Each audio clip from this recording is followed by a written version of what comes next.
All right, all right, all right. Welcome to this episode of Warrior Week Parables from the Pit. My guest this week is graduate of Warrior Week 52, Alan. Alan, welcome to the show, brother. Thank you. Thank you, Coach. Okay, so long night, but we're here, and we want to tell your story, man. We want to tell an amazing fucking story. Warrior Week 52, almost like a year ago, right? Exactly a year ago. About a couple weeks ago, yeah. A couple of weeks ago, it was a year and anniversary. You were 116 pounds heavier, and your world has completely fucking transformed ever since that experience. But we're gonna roll back and we're gonna bring you to what was your initial encounter with Warrior, the Message of Warrior? What was your first experience, Alan? So I came in with King's Kit 2, and it was like everything else in my life. I wasn't 100% in, and that was a problem. So I kind of just floated around. I didn't do all the protocols, and it wasn't until August of 2018 when I signed up to do Warrior Week, and that's when it got real, and I really started paying attention and figuring out how to live by the code, and that's when my whole life changed. What happened that you signed up for Warrior Week?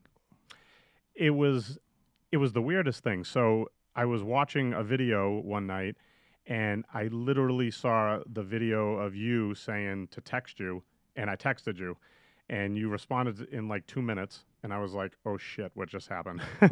It's real now. And you said 10 a.m. tomorrow, don't be late. And I literally looked at my wife and I said, yeah, I kind of impulsively just did that and signed up, and now it got real because I got to be on the interview tomorrow. Okay, so what was working in life? What was not working for you? And kind of like what pushed you to even do that, to reach out? I felt like, things were a mess. My body was an absolute mess. I was such a bad diabetic. Blood sugars were all over the place. I was having all kinds of health problems. And I knew I needed a change. I wasn't seeing my kids. I was working long hours, 7 days a week. Just nothing made sense. And there was many points where I just wanted to give up. I just wanted to pack it in. I wanted to get out of my family's business. Didn't even know what I wanted to do. I just wanted out because the stress was overwhelming. So how old were you then? I guess last year. Yeah, last year, 45. 45. And what was your weight at? 385 pounds. And how tall are you? Just under 6 feet. Okay, 385. Obviously, that was an issue. Oh, yeah. Was sleep a problem? Oh, yes. I have sleep apnea bad, sleep with a CPAP mask, and uncomfortable, and a whole slew of other health problems. And how many kids? 7 kids. 7 kids. What are the ages?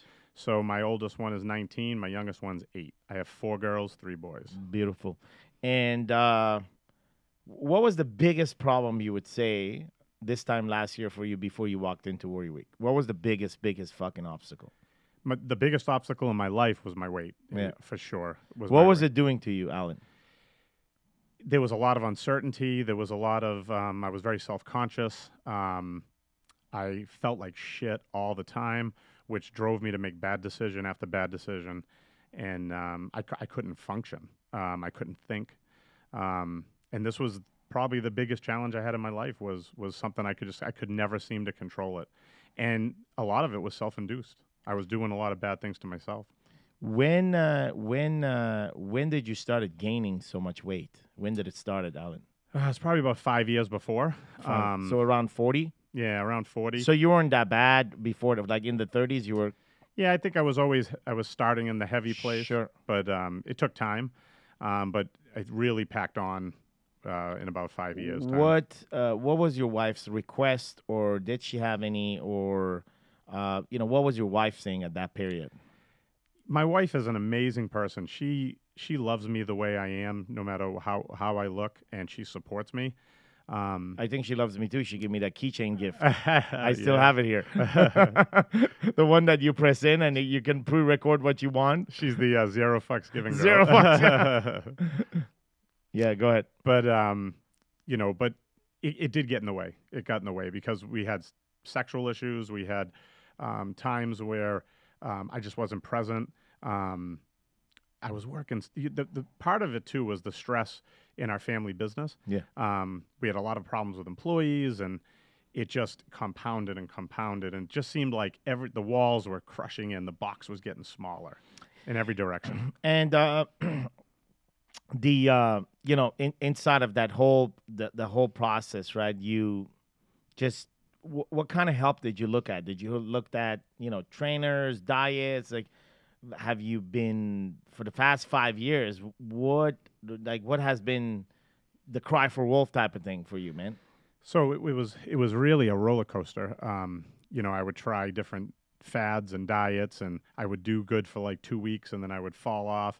And what ended up happening is this constant roller coaster actually made it worse. It continued to get worse. My stress level got higher. I got sicker, and the diabetes was really taking a toll on me. I was dying from the inside out. And so, obviously, you see the videos at Warrior Week, and it's from the outside, it appears to be an extremely intense, intense journey physically. Did you have doubt that you can even do that? Oh, absolutely. But that was the thing, is I knew I couldn't do it, but something drew me to do it. I figured if I went and I fell on the ground, I would go take whatever went with it, and I would just give it 100%. And that's what I did when I went there. And so then you come in, and there was the pre-build up, and 30 days pre-build up that kind of shook your world, probably. Yeah, I was very defeated at the time. So, and if I look back at my videos now, I can see it. I can see the difference in when I do a video now to when I did a video then. It was night and day. So anyway, you had the defeated flag all the way. You come in and talk to us about kind of like day one, what was your experience in day one, without necessarily revealing the evolutions, but what did you experience in day one? I got to tell you, it was like getting punched in the chest, just getting yelled at, and I was scared shit, and we had to take our clothes off, and again, I don't want to let all the evolutions out, but it was just the most uncomfortable experience, and I do have to tell this one story though, because this one's great. All right. I gotta just tell this one. So we had to get dressed, and we had so many seconds to do it, and I put my fucking pants on inside out, and we were all lined up, and the coaches were looking at me, and I'm praying to God. I'm like, please, I was so tired. I was wet. I had sand in places that we don't even want to talk about. And I got the rabbit ears of my pockets hanging out. All the guys are looking at me like, you stupid idiot. And I'm like, please don't anybody see me. And the coaches are all looking at me and laughing as I got my pants on inside out. And I was just praying that just don't make me take them off and put them back on because I can't move my arms. I think at one point you had the wrong boots on too, or the wrong size of fucking pants. Something happened. Oh my God. Yeah, it was bad. And you had a special necklace. We'll just stop there. Yeah. And, for those of you inside of Warrior Week 52, you all know exactly what the moment that was. But that night, something happened inside of the pit, right? Like the podcast here is called Parable from the Spit, which is stories from the pit. And there's this concept that kind of like evolved in you, and there was this declaration of this affirmation that you still carry to today. What was that affirmation? So during one of the evolutions, I was having trouble just staying with the group. So one of the coaches pulled me out and sat me down, gave me some water, and in this moment, I felt like I was going to have a heart attack. My chest was beating so bad. I literally felt like I was dying. And I remember this voice came up behind me and started talking to me and asking me questions, and I didn't know who it was. The voice sounded familiar, though. And we went through a whole mantra, and the coach said to me, we're going to come up with the term that's going to lead you forever. And it was, I will be free. And it was Coach G. And he came up behind me, and it was a great moment. That was a turning point for me. And so Garrett whispered in your ears that I will be free, and that's the only mantra you had the entire fucking week that allow you to just go through the struggles that you had, but also gain all the gifts and receive them. And up to now, it's been what a fucking 400 days, almost a year and few weeks, and you still carry the mantra. I do. And as a result of that experience, life has changed. Talk to me about what happened post Warrior Week and what has changed in your body, what has changed in your relationship with your kids, in your connection with your wife, in the way you handle businesses, because there's a way you were handling business in the past, and there's a new standard in place that it's all across your life. You live by this fucking standard. So, we'll start with my body. So I went on, I started doing things in my life regimented, not anything super duper. I started walking. I started doing a little bit of, I didn't join a gym or anything, but I just did it consistent, 7 days a week. And in about 9 months' time, I took off over 100 pounds. Today, I have 116 off.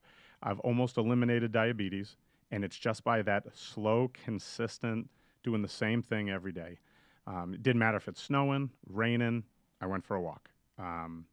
There was a time when my goal was to hit 20,000 steps a day, 10 miles a day. And I did that for about 6 months straight. Mm-hmm.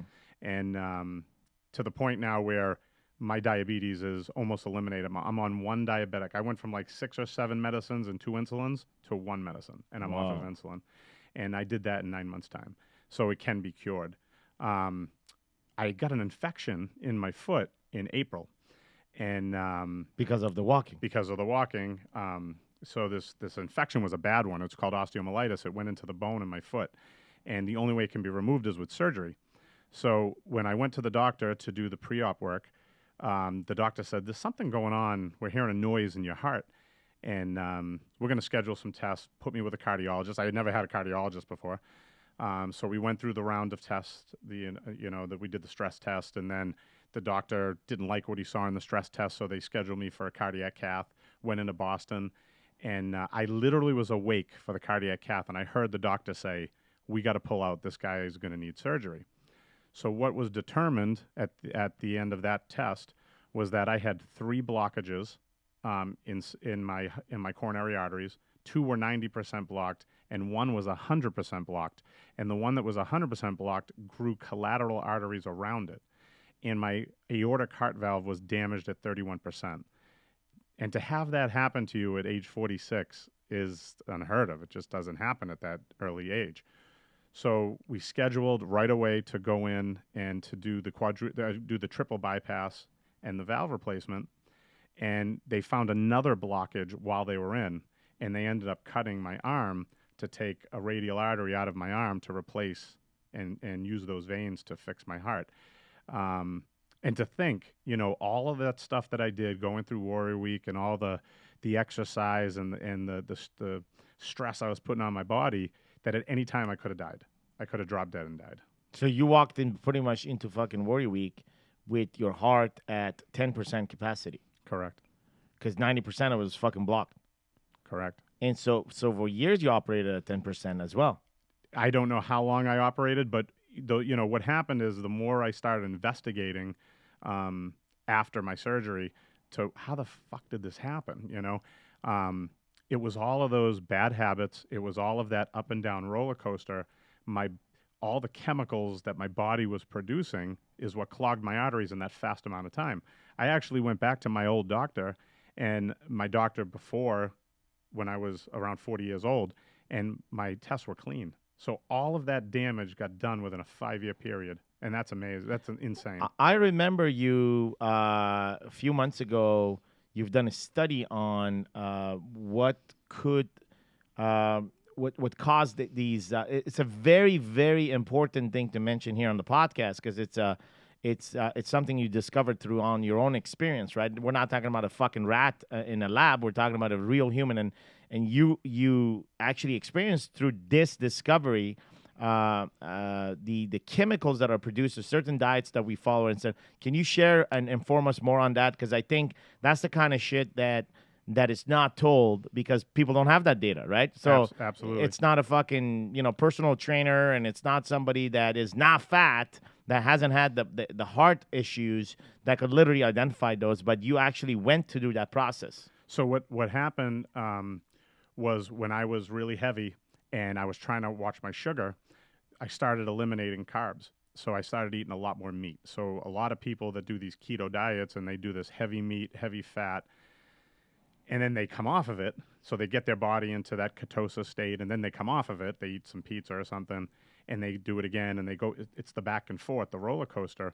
What it created was a series of chemicals called AGEs in my blood, which is the equivalent to like acetone, carcinogens, and it's from, barbecued meats and all this kind of stuff, bacon and all this kind of stuff. So what I was doing is I was fooling myself. So my body, the whole reason I had diabetes was because I was insulin resistant. My cells couldn't absorb the insulin, so the insulin was literally hitting my cells and bouncing off. So what the theory is with diabetics is you inject yourself with more insulin and you overflow the cells with insulin, and some gets through. It's not a great plan, but that's how it works. So what the key is to curing yourself from diabetes is to be able to eliminate that resistance and be able to let your cells naturally absorb the insulin that your body makes. So that's the type 2 diabetics. Type 1, their pancreas isn't working and they just, it is what it is, right? But type 2 can be cured. So what I was doing to myself through this period of time was I was eating these heavy meats and I wasn't eating any carbs, and my blood sugar would look a little better. Well, no shit. I wasn't eating any carbohydrates. So of course my blood sugar would go down. But the minute I touched a carb, my blood sugar would raise to 400. Now, a normal blood sugar should be somewhere between 90 and 120. I would touch a carbohydrate, my blood sugar would go in the 400s. That's because all I was doing was band-aiding the problem. I was never fixing the real problem. So this pattern and doing this over and over again, these ACGs were building up in my blood, these nasty chemicals, and there's a whole slew of them. And in the video that I put up on in my group, I said exactly what the bad chemicals were and the ones that were building up in my body. And this is what clogged my arteries. These chemicals cause a whole bunch of other problems. They cause problems in your eyes, bleeds in your eyes. They cause kidney damage, liver damage, and a whole slew of other problems. And really what I found out in this process was it was coming from the meat. And everybody that is a diabetic thinks that sugar is bad. But in my case, and I'm sure that there's a lot of other people out there that are very similar to what I was experiencing, it was the meat. So as I started discovering this, I went on a complete plant-based diet. So I was about 90% plant-based, 10% a little bit of meat in there. But 90% of what I ate was plant-based, and it cured everything. Really, huh? It was plant-based. Did you follow any? I know there's a book called the Plant Paradox by I don't know if you had a chance. No, I haven't had a chance. Okay, were you following any suggested regimen, or you kind of like build up your own? Well, so what I did is I started doing research, and my wife was so instrumental in helping me. Creatively cooking things and finding noodles and things that, it would mask real foods, but it was completely plant-based, no sugar, no carbohydrates. I mean, my wife would make things for me. We even got to the point where we started making our own alternative meat. We make a meat called seitan, which is vital wheat gluten. It's the protein of the wheat, and we add pea protein to it, and done correctly, it's soft and it has the texture and tastes like meat. Things like this, I was able to eat a lot of vegetables and get the protein I needed and not get the protein from animals. And that was a big thing that I started discovering is that, everybody says, oh, you need protein, you need to eat meat. Well, where do you think the animal gets the protein from? People. There's this movie out there called Game Changers. If anybody has a chance to see it, it'll just change your life. And the strongest man in the world is in the movie, and he's 100% vegan. Mm-hmm. And he's asked the question, well, how can you be as strong as an ox if you don't eat meat? And he says, do you ever see an ox eat meat? Or a gorilla or an elephant? They all eat just plants, And I really started paying attention to this, and that's what opened the door. I knocked on that door, and I went right through, and it changed everything. Just all the so what ended up happening now is I started having a slew of other problems. My blood work started going crazy, so I had to go to a kidney specialist. I had to go to a urologist. I had to go to my endocrinologist, and they all said the same thing. They said, "Shit, you're on too much medicine now." So what happened was there was this shift where I needed all the medicine, and then now it was too much. And it happened within a 3-month period. Wow. I literally cured myself massively in a 3-month period. Wow. And eliminated half my medication. So the key component was the walking and the plant-based eating. Yep. Stretching, moving, the walking and watching everything that goes in my mouth and making most of it plant-based. And that is what's done I can't wait till next year, to be honest with you. Wow, man, that's great. That's great advice. So, have you ever come across the Dr. Jason Fung inside of a book called the Obesity Code? Have you ever came across that? No, I'm not. Well, I mean, he's a very, very, very smart guy, and he talks about number one, he eliminates the idea of calorie in, calorie out. That's fucking garbage, and the examples that he uses are scientific, and literally he goes back to say, hey, listen, if you're making $100,000 and that's what's coming in, and that's what's going out is like, let's say 70,000, right? And you keep 30. Then the minute 30 comes in, not 100, then it won't make sense that for that 70 goes out, right? So like it won't. Like you won't have the capacity to do it either. So money in, money out, same concept, calorie in, calorie out. Like it's just like he talks about that the problem of obesity, which is this thing that has not been investigated. And instead of doctors investigating that problem, there has been a group of charlatans, been group of fucking, governments and other authorities that have looked into that have made a fucking $50 billion industry out of it. So obesity has become a disease that has not been investigated until it becomes diabetes, which is now an actual labeled disease. And so as a result of it, when you look at obesity is not a problem of, it's not a caloric fucking problem. It's a hormonal issue, right? And he talks about being insulin resistance, and he talks about leptin as a hormone that regulates the entire fat burning process, if you want. And also one of the interesting that he talks about, man. I mean, I don't know, he fucking talks about it, but this is what I picked up, is that fat. It's nothing but a macronutrient. It's a name for a macronutrient, like carb and protein. We agree, right? Why did it become a label? Right? And he goes back and he says, well, they started associating people that were overweight with two of the sins. One of them was, overeating, and the other one was not moving enough. There's two specific one. There's one, I think one is called. One starts with G and the other one with S. I don't specifically remember. I think he talks about, anyway, two major sins, right? Which now involves guilt and shame, which now involves, organization that are able to say you're a sinner because basically you're fat, or now the key word is fat. The label now is fat, which is what? Just the label now. It's a micronutrient. And now that carries guilt and shame. And so it's a problem of self-discipline. It's a problem of, your willpower. It's a problem of, it's all those problems. And the truth is, it's a fucking disease. It's obesity. It's a disease. It's not your fault that you're overweight, or it's not my fault that I'm overweight, or his fault. It's a fucking disease inside that controls that, right? So yes, you can take control of things, such as what you did, and that's the example, right? But at the end of the day, to label someone fat is fucking stupid, because it's like me calling someone protein. But over the past 50 years, there's a $50 billion industry that profited from this label. Mm. That puts guilt and shame specifically on women, like literally on women, and associated with post, maternity, immediately and constantly putting them under pressure of guilt and shame. So I thought it was really interesting. That's not what you wrote in the book, but when I read it, I'm like, yeah, that's what fucking happened. Yeah.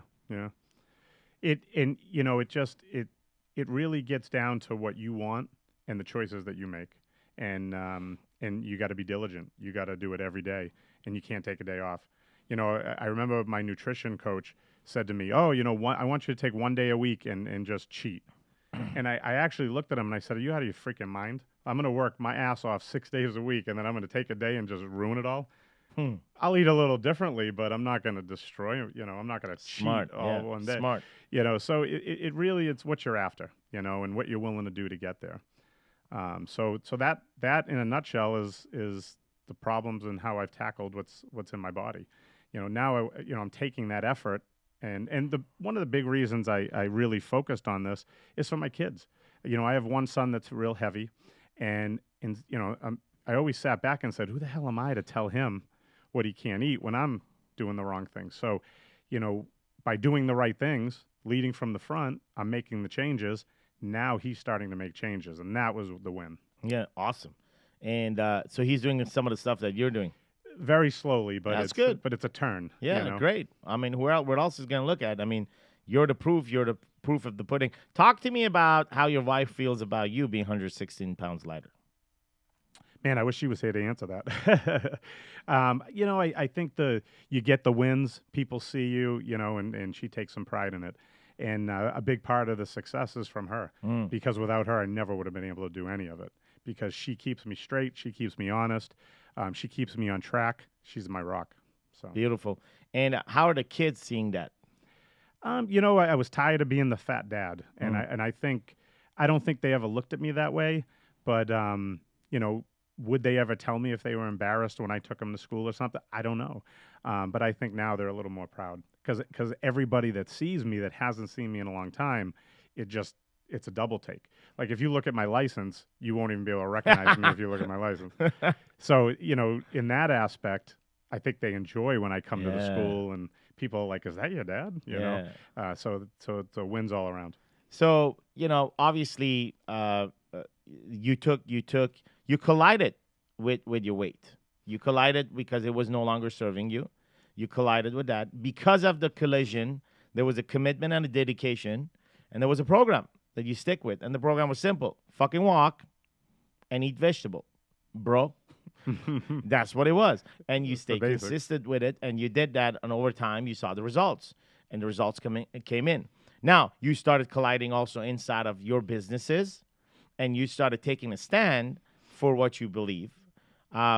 Did you start colliding at home and taking a stand for what you want? You know, I started to, but I didn't really have to. My home life has fallen into line. Where I really had the issues was in my business life. So in my family's business, it really put a lot of it made me formulate plans and ways to deal with employees and ways to eliminate stress. That today I'm actually looking at taking everything I did and packaging it into a program so I can show other people how I did it and how I accomplished it. I created a program. I call it the SMART plan. I skillfully motivate and attract rockstar talent. That's what the acronym for SMART is. And I'm packaging this program right now because there's a lot of people that are in the same area I was with, you know, help that they couldn't get to do certain things. They couldn't recruit and train people. And I want to help people because I found a way and a solution, and I've proved the concept in my family's business. I was also part of another business, a pizza business, that I'm still part of. But, you know, what happened was during this time frame, you know, I let a lot of things go. I didn't say much. I saw things that were bad and wrong, and I didn't collide. I kind of hid. The minute I started coming out of my shell and I started getting the results, and you know, I started being real and I started being raw, everything that Warrior teaches us, you know, I wanted results, and I was willing to do whatever it took to get them. I started colliding with my partners, and you know, now this is a business that I may leave and get out of now because I don't like what's happening there. So it teaches you to take a stand and say, enough.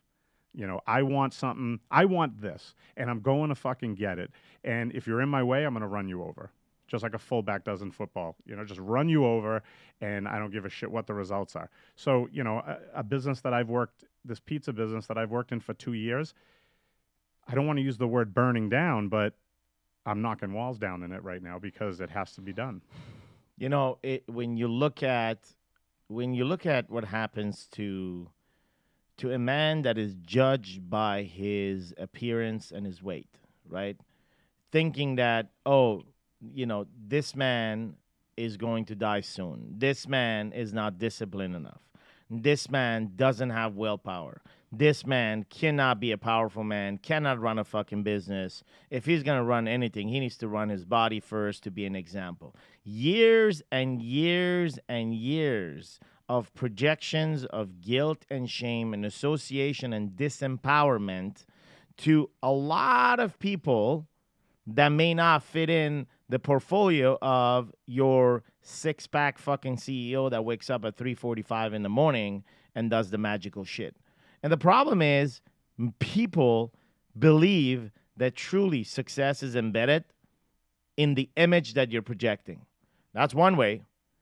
But really, really, truly, if you investigate deep down inside of this body, this vehicle, there's a man inside of that. And if you truly connect to the total essence of this man, the totality of this man, above and beyond his biology and the power inside of this man, and that's where the connection takes place, and that's where you start putting the amount of respect that it's owned and demand the amount of respect from that side. This is where everything can change. But the majority of men are conditioned not to see that. They don't even fucking look in the eyes. One look, and they already made their idea about who you are. And that's the problem. Because literally, they don't understand the power that resides. And in this business example, what if in the past 2 years they would have connected to that power? Right? They connected to that power. And what this 2 years could have been with the guidance that could have come from that, mistakes that they could have avoided, and success that all could have now. But now, too late. Right. And when finally they recognize the light that they have missed in the past 2 years, then they're going to justify the absence of the light and saying, hey, it's dark.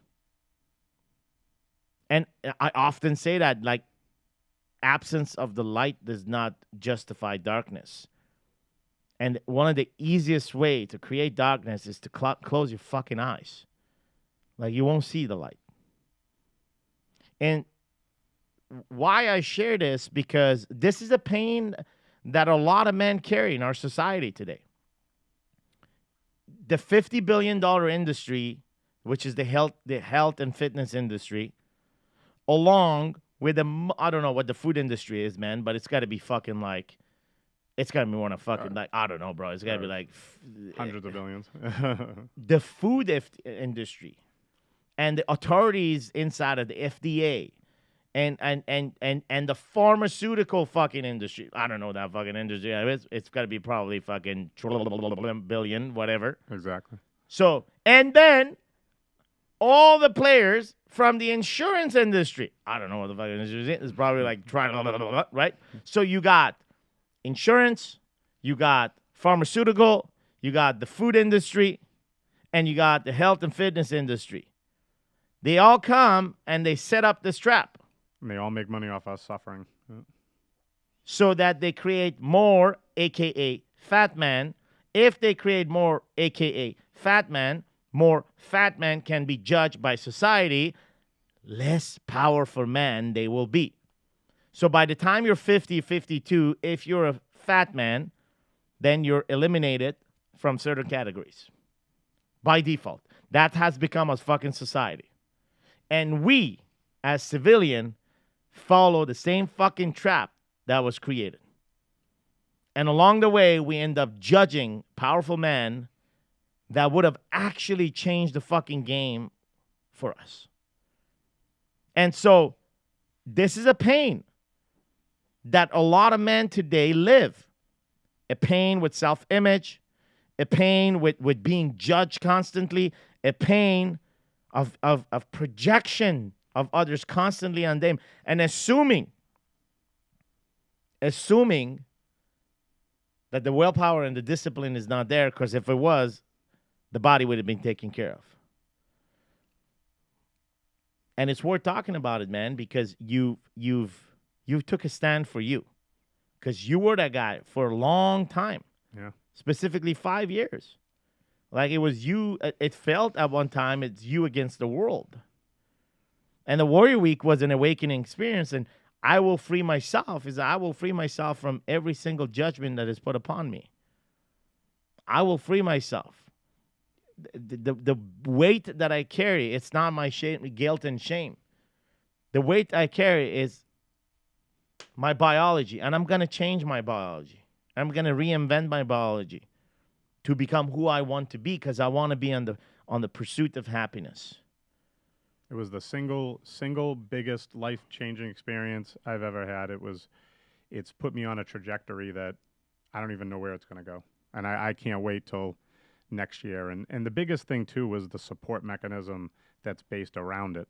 You know, my group of guys, Warrior, my wife, my family, it just allowed me to be able to just get win after win after win. So for almost 20 years, you've put all your effort and dedication into that consulting practice and the invention of yours that you came up, the solution that you have now. What is it called? Smart System. Smart System. And it's exciting for you to take that to the marketplace and based on best practices.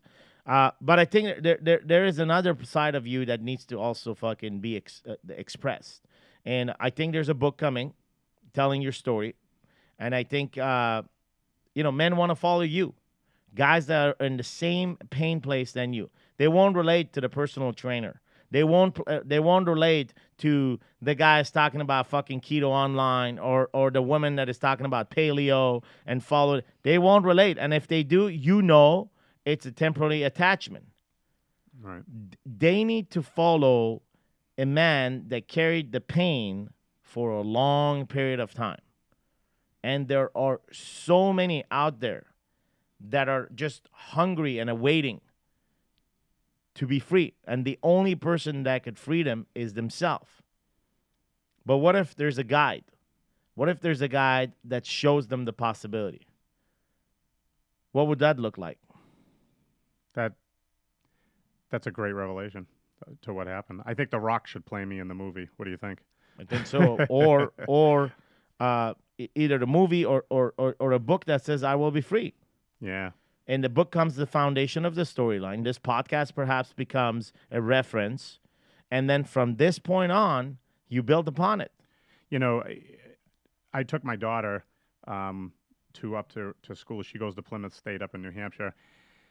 And just walking around, I watched, all these different guys and I saw me. I saw what they were eating. I saw their habits. I saw the way they walked. I saw the way they talked. I saw the pain that they were in. And I could not get it out of my mind, is that things that I never saw before I see now. And you're right. I mean, this is something I got to share, and I got to get it out there, because there's a lot of people that need this help. You cured yourself from a disease, and it's a hidden disease that nobody's giving a fuck to investigate. You cured based on your own investigation, and it started with one fucking ingredient, and that was courage. It led you to saving your life, because if you wouldn't choose to walk, you would have never get the food infection. You would never got the food injection. You would operate living at 10% of your heart, with 10% of your heart. Yeah. Mathematically, you would have fucking died. You're right.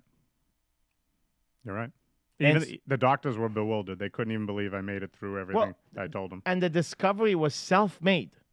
Self-made. The ingredient, the one thing that started the spark, was courage. And fuck yeah, man. You did show up at 10 a.m. on that morning. And literally, because you showed up at 10 a.m. that morning, your ass is sitting here 116 pounds lighter, connected to your 7 kids, on fire with your wife, businesses on the verge of exploding, decisions that will put you in power versus being a victim of somebody else's fucking games, and spirituality and connected more than anything else. So fuck yeah, man, you got a gift. Guess what? You got to give that gift away. It's a mission now. It's not even a fucking choice. Right on. So I will be free is going to be a story that will be told, right? There'll be people coming in to a seminar, sitting and hearing that story. And it's not all fucking, people with obesity problem that would come in there. There's actually normal people sitting in there because they are inspired by human work that was done on humans. So it is not another fucking weight loss story. Right. We have seen that. Right. We have seen that. You've seen it most of your life, the up and downs. Yeah. Yeah. When you turn around and you say to the nutrition coach or advisor, what the fuck are you talking about a cheat day, man? I'm past that kind of stuff, man. You obviously don't live in this. You obviously haven't lived with 5 years of what has been told to me. So for you, the one day cheat or whatever you want to call it, make a lot of sense. For me, it's an insult on what I did. It's a spit on the courage that I found to be where I am right now.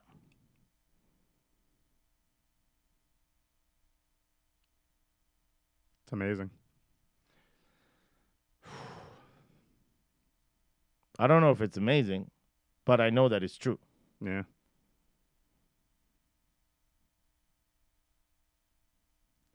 Just to think that if that journey didn't start the way it did, that I couldn't be sitting here.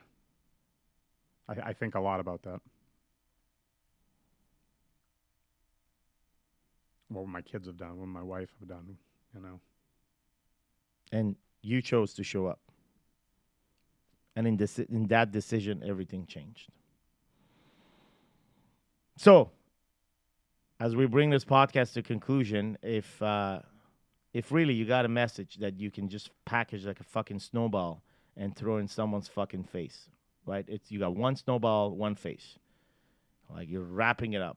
And it's to really fucking hit him in the face. What would that message be to another man? When you think you're not capable of something, you are capable of it. You can do anything. You put your mind to. It's as simple as that. So the minute you think you cannot, it's an actual manifestation that you can. Right on. So if you feel that this podcast resonated with you, touch your heart in ways that is truly warming your heart, and also resonate with you because you know a guy in your life that has gone through a similar struggle or that is going through a very similar struggle here that was shared inside of the story. You know what to do, man. You take the link for this podcast and you just forward it to that guy. Don't share this to fucking general, public sites or social media. The point of this podcast is not to become popular. The point of this podcast is to pass it forward. Just pass it forward, man. Like your job as a listener is to resonate with this, take the gifts away, and then give those gifts to those that you may know, to some guy that you actually know in your life. Maybe there's a guy who's going through this struggle and hasn't said a fucking word to you, and deep down inside, you know. You just know and say, bro, like, I don't know what it is, but I think you should listen to this fucking podcast. Somehow, somewhere, it's going to resonate with you. So for more of details on the show, you can find us at warriorweeknow.com. There will be audios, videos, and transcripts. You can also find us on iTunes. And then if you want to start your journey here inside of Warrior and begin experiencing what Warrior has, you become going to a site called becomeaking.com. This is where the destination of your king's journey or empire journey will be explained, and your journey begins by informing yourself on the 7 pitfalls of the modern man. I want to thank my guest, Alan. Any final words? I will be free. Okay, I will be free. And there you go. Have it. And when we should expect the fucking book? Next year this time. What month and what date? We're going to have this book out by the end of the year. What date and what month? December of 2020. All right. What date? December 9th, because that's my birthday. All right. December 9th, 2020. I will be free. The book will be out. And I hope you refer it to this fucking podcast because apparently it got, the birth was here. Absolutely. Gentlemen, have yourself a fantastic night. I want to thank my guest, Alan, again, and we'll see you next week.